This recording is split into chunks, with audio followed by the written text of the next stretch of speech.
it's 25, 30% humidity, you are kidding yourself that you don't need a desiccant dryer.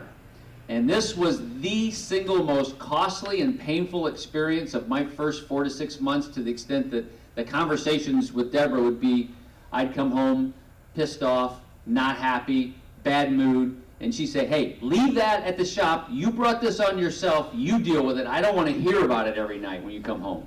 So definitely, when you're considering the Evo or any Dryce machine, you got to have good guidance. And all these compressed air solution guys, where's Pete? Pete in the back here is going to talk to us about Kaiser. How long have you been servicing Kaiser compressors? 10 years. 10 years.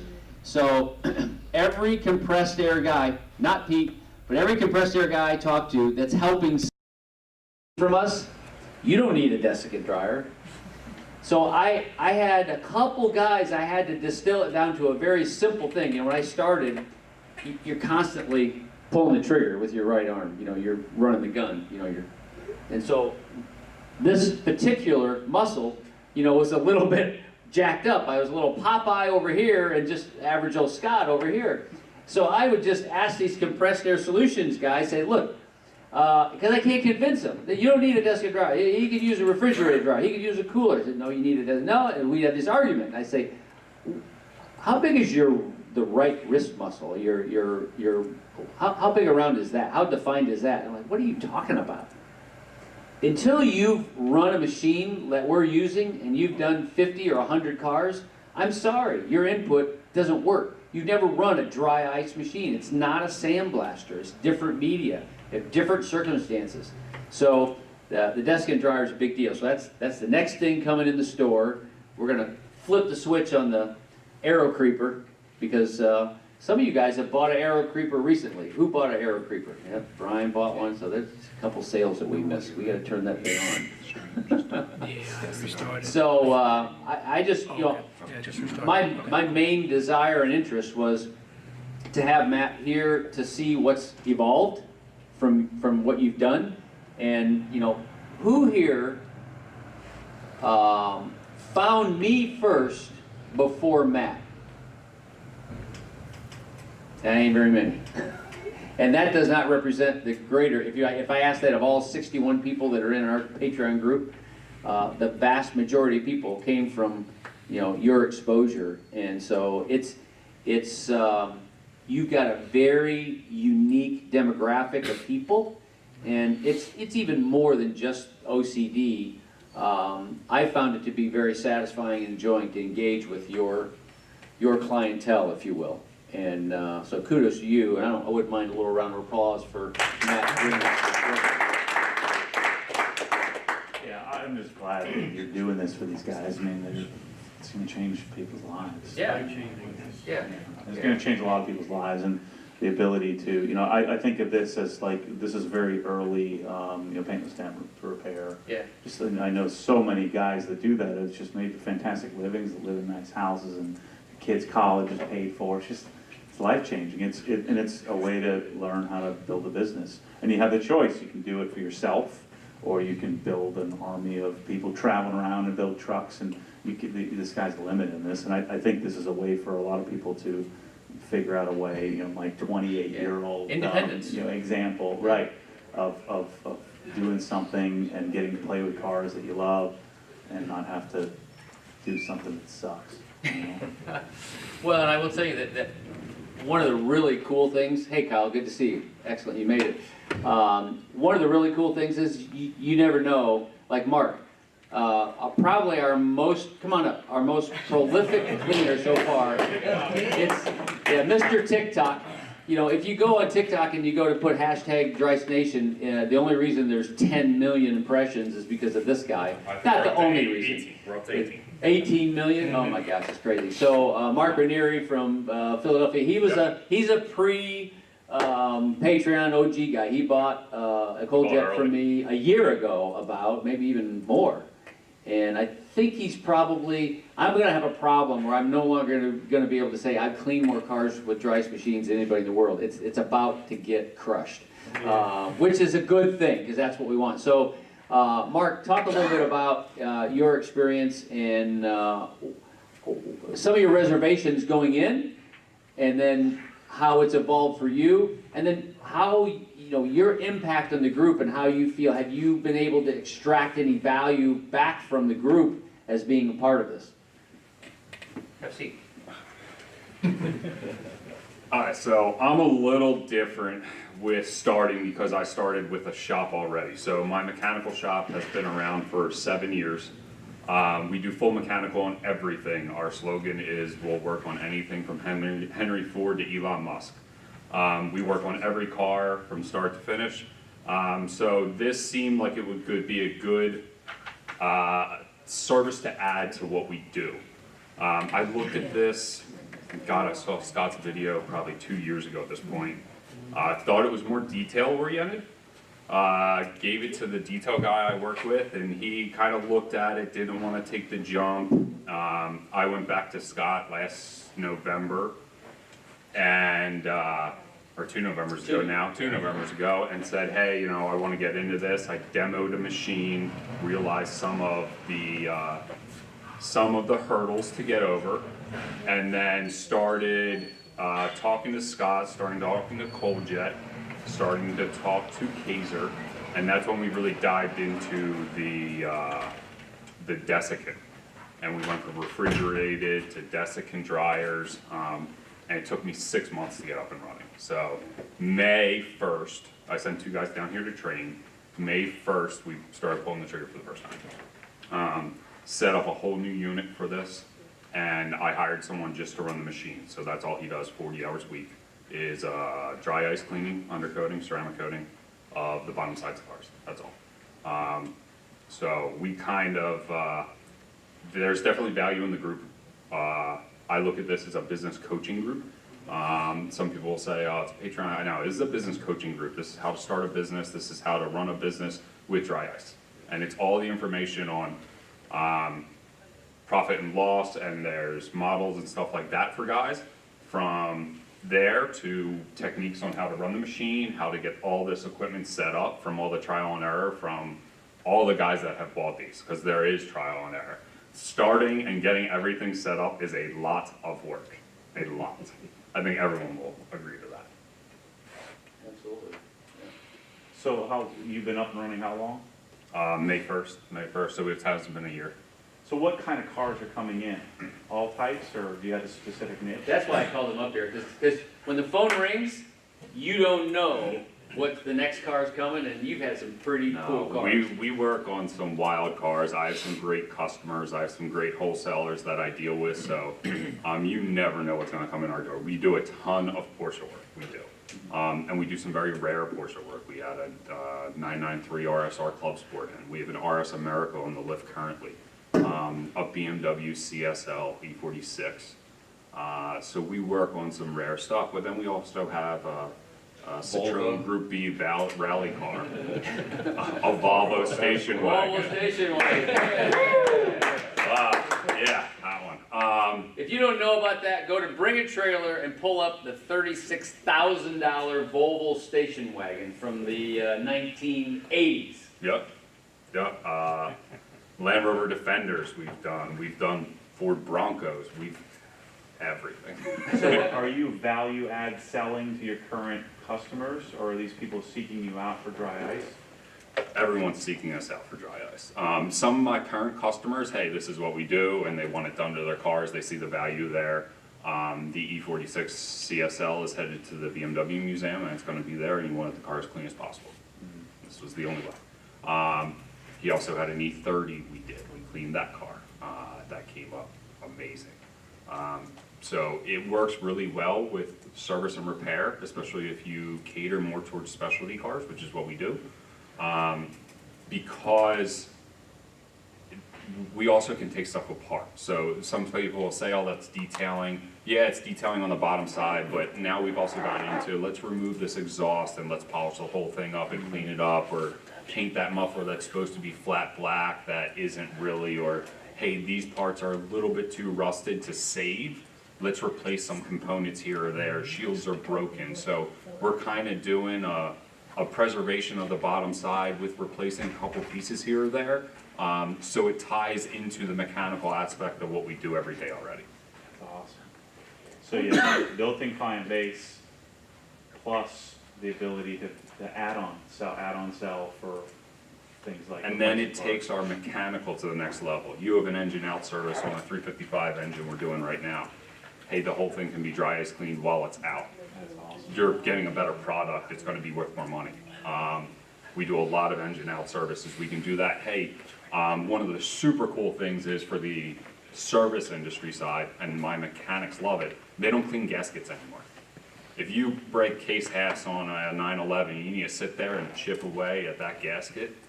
That takes hours upon hours. They just bring it on up to the dry ice guy that already has the machine hooked up and just blast it off in 5 minutes. He brings it down, they're ready to reassemble an engine. Perfectly clean, perfectly prepped service. The guys are spoiled by that. Do you still sell the service for the same price that you did before? Yeah, absolutely. Gasket replacement service? For like the gaskets and stuff like that, that's kind of just building upon we're doing a better quality work for our service side. So it's included. It's just like if you were to not power wash, if you were to put it in a CUDA and clean it up, you got to do it part of the engine build. It's just giving us a better product. We know it's not going to leak. We know we're not putting razor marks in this stuff and harming a aluminum surface gasket. And efficiency too. It's way quicker, way quicker. My mechanics are turning a wrench while the guy's cleaning a gasket and they're prepping pistons or something else. So Mark, what do you say to the guy I talked to the other day, won't name him or the location? Yeah, we had the service, we had the machine, and you know, we couldn't sell it for $1,000, and it didn't really make any difference on the cars that we were selling. Our customers wouldn't pay more. That's 100% incorrect. We've been bringing in paying customers from the start. We still have paying customers. We're in the Northeast, so we're getting some snow now, and we're booking people for kind of April now. We're doing a lot of the undercoating product.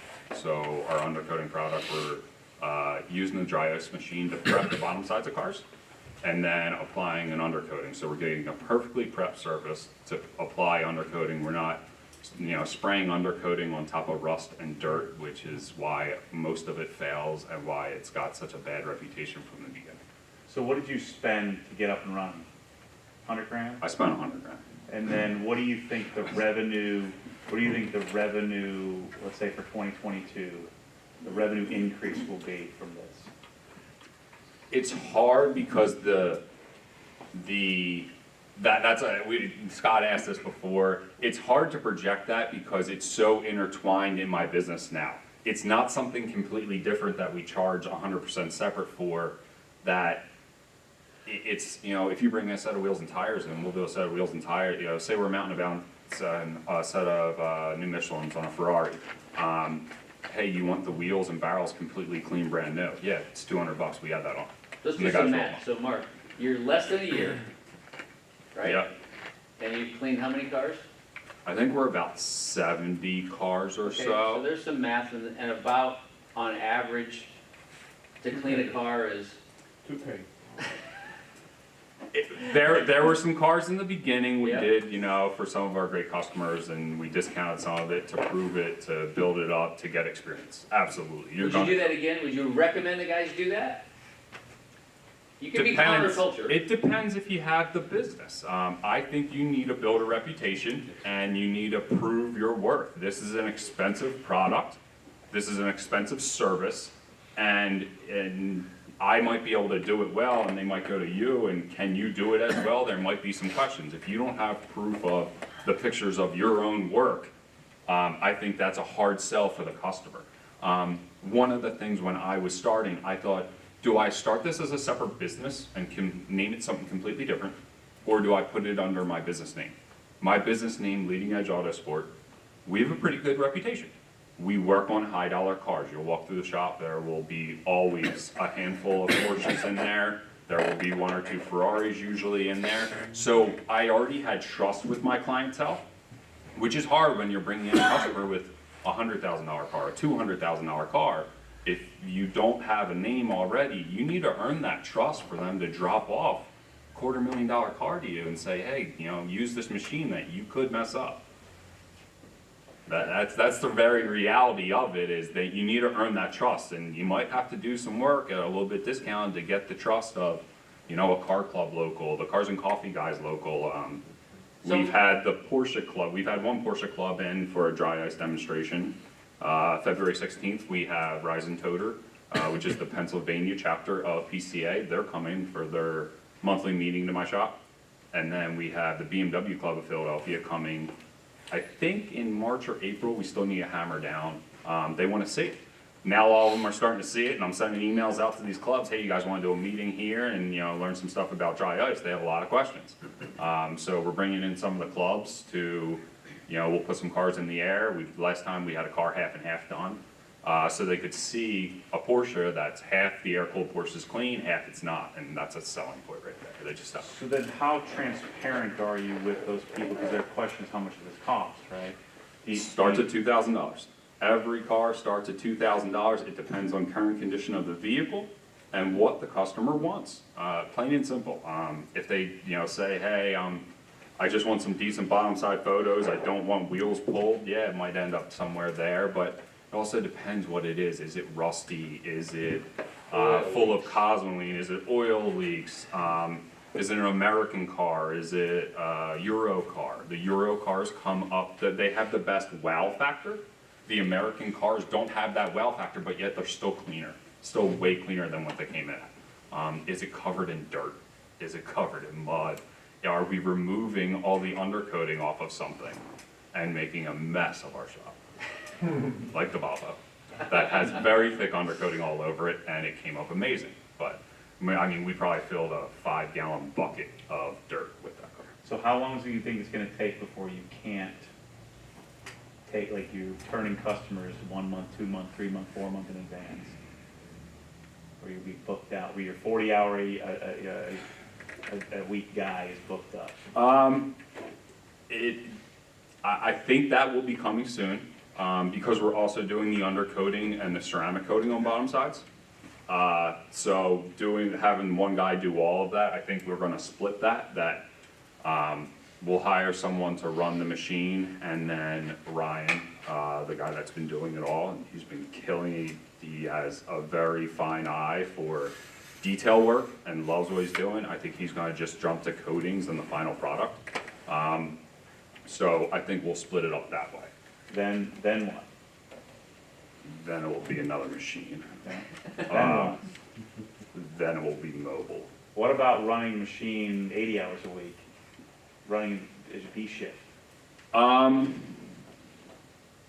I still want control. I own the business, and I am there every day. I am hands-on. I'm finally stepping back from you briefly talked about working in the business, not working on the business. I'm 7 years in, and I feel like I'm finally at the point where I could come to an event like this. So I'm working on the business, which has taken a while to get there. But I don't know how comfortable I would be having like a second shift running and me not seeing like the final product and work. I still go up there and inspect. Hold it until you show up in the morning. So you're gonna you'll have a finite. It's You're one gonna of those dictate. things you need to keep a high level. I want to do the highest level of work. Okay, there's how many detailers, there's how many mechanics, and everyone does stuff at a different level. I want to be known as we're doing the highest level of work on this. If that means that we are booked out months and people are waiting for us, then so be it. But I don't want to be the shop that, hey, we're doing okay work, and then have that okay reputation. I want to have, oh, they're doing the best work. They were one of the first guys doing the work. They were the first ones really on Instagram, really posting a whole bunch of shit. And we have it. So you're dictating your business plan, and it's a loose business in your head kind of, but you have dictated, okay, here's where I think this goes for me. And then when you get there, you can sort of reassess. Yeah, we'll see how it goes. And 100% it's about the employees and the employees you bring in, and the trust you have in your employees, and if you have a good team. My team right now is awesome. I have a great group of guys that are down there, they're in Pennsylvania or up there right now, and they're hustling. And that's exciting for me to step away for a little while and see them hustle and see them figure out some of these problems together and on their own. That's cool. How do you not train this guy up to then go and want to do it on his own? take care of your employees. Yep. Pay your employees, take care of your employees, give your employees benefits, give them incentives to hit different bonus plans. You know, I've had the conversation with Ryan of, hey, I want to bring someone else in hopefully soon so that we're splitting the work. And he said he wants to more go coding side than doing the dry ice all day. So how much money does he make? How do you pay him? I'd rather not get into that. That's not fair. That's not fair. My guys are well taken care of. So then you're making it better for him to work with you in the organization? So I would hope Ryan would get to a point that, you know, if we have a second machine, he's managing it. So he's the manager of the dry ice undercoating side of business. It's better for operations. him to work with you than it would be to go try to do it on his own. Yeah, you know, keep the guy there, he enjoys what he does, pay him well and give him, hey, you know, if we can bring in another machine and we hire someone to run both machines and you're running, you know, you're making sure quality control's there, then you're stepping back and he's got a vision on where he can grow. I think giving an employee a path is important, that you're not just gonna, you know, you're not gonna wanna do this for your life. You're not going to want to sit there and say, I want to run that machine for 30 years. You're not going to want to do it. So if I can give him an opportunity that, hey, you can be a manager, and he started from nothing. I called him. That's a great story, actually. I called Ryan. He was friends with one of my other employees. He was into cars. I called him and I said, hey, this is what I'm thinking about doing. Are you interested? And he went down the YouTube rabbit hole and watched everything possible. He called me back and said, I'm interested. And this was January of last year, so this is a year ago. And I said, okay, well, I'm trying to get everything up and running. When I get everything up and running, I'll give you a call. Hopefully you're still around, you're interested. And it was April. I called him back and I said, yeah, you still interested in this? He said, yeah. I sent him and another employee down here to train with Scott. I haven't met Scott, this is the first time. And I sent those two guys down in last April, and then May 1st, he was, you know, so he had a lot of trust in me to, hey, this guy's gonna hire me. You know, I called him back 5 months later to come work. What about the argument most people say, no one wants to work, I can't hire anybody? How do you find people to come? Because you have a passion-driven business, right? I bet you there's a lot of people that would want to work for a passion-driven business. What do you say? It's hard to find people. It's hard to find employees. You can find them. A lot of my employees have been referrals of, hey, these guys have a good reputation, do good work. 3 of my employees are all friends. So one referred one, and then the other one referred the other. And you know, it's a good group of friends apparently because they're all good workers. And they're young. They're young. I have 3 guys that are 22. Cool. Awesome. Thanks, Mark. We appreciate your contribution to all this. I would say it's a bit of a challenge, you know, when you kick something off like this, a new division of an already existing business, to take time out, you know, every week and be on the Zoom call that we record, and everybody gets the benefit of hearing the people that are contributing. That's priceless. I mean, it's really a big part of what I think is special about this. And I mentioned earlier this morning that, you know, I credit my inspiration for building a community is Randy at Bring a Trailer. I mean, he built a community that then contributes to the benefit of the platform and the experience of buying and selling cars, you know, collector cars. And so I can think of nothing better than to have a group of people that are passion driven and aligned to accomplish the same thing, to get to know one another. I will tell you that in the 80s, when I started going to wholesale auctions and some collector car auctions as well, we were at Meekham's first auction in '88, a big part was it's breaking bread with people, not during the auction. You know, you're done with the auction, you go out to dinner, you know, you hang out, you know, like what we've been doing for the last few days. This was my inspiration for DryceDays and why I wanted to do it. You know, you guys are looking one another in the eye, you're breaking bread, you're having a drink with one another, you're hanging out, you're learning about, you know, you have a connection. You're much more likely to assist and be a part of someone's path in their career and their life if you can associate and build a relationship with them. I have relationships that I accidentally met somebody in 1988. Like the boat in the back of the warehouse that you might not be able to see in the live stream is a Corvette boat. And I wanted to buy, I've had a few of those, and I was interested in buying that at the Mecum auction this week. I didn't get it. And Deborah was happy. I didn't get it, right? So I'm walking around later in the day yesterday, and a guy that I sold a car to 18 years ago was the largest Pontiac dealer in the world. Hey, haven't seen you in a while. How you been? No, really good. He says, hey, your shop is kind of close to here, isn't it? I said, yeah, it's like 48 miles away. He goes, could you do me a favor? Could you store, I bought that Corvette boat. Could you store that boat for me for a month? I'm like, yeah, sure. So that's not your boat? No, it's not my boat. Now you gotta look at it? No, yeah, so the bottom line is, I didn't tell Deborah. I just drug it home last night. So I backed up to the door, I beat on the door, she goes through the walk-through door, she looks at the boat, looks at me, she goes, you ain't getting in here. She slams the door because she thinks I bought it. And I told her what it sold for. I wanted to pay 30, it did 40. Yeah. So she's going through the wheels like, oh crap. But the point of the story is, this guy gives me his $40,000 boat. Why did he give it to me to just take it away? Build trust. Build trust. So, I'm honored to be associated with you guys. I want to be associated with more. The only thing that I would say to you is, it's natural to be nervous about competition. And we could talk for hours about it. You could talk for hours about it, but the bottom line is your competition is the person in the mirror. Just ignore it. You are your own person. You create the highest level work, like Mark. I'm gonna achieve the highest level possible and build that reputation. Deborah and I have functioned in a very competitive space for 40 years successfully because of the people that have invested in us, you, and we've honored them in our expression to try to pay it forward and do what we can. Those moments where you're like, geez, I'm gonna have to suck it up and take it on the chin here. Those are the character building moments. Those are the things that you do so that the guy says, here, take my $40,000 boat and store it for me because I trust you. So, what I would say is embrace the power of the community. That's all I want you to try to, as we build and grow and we have more revenue, we have more opportunities to do things like this.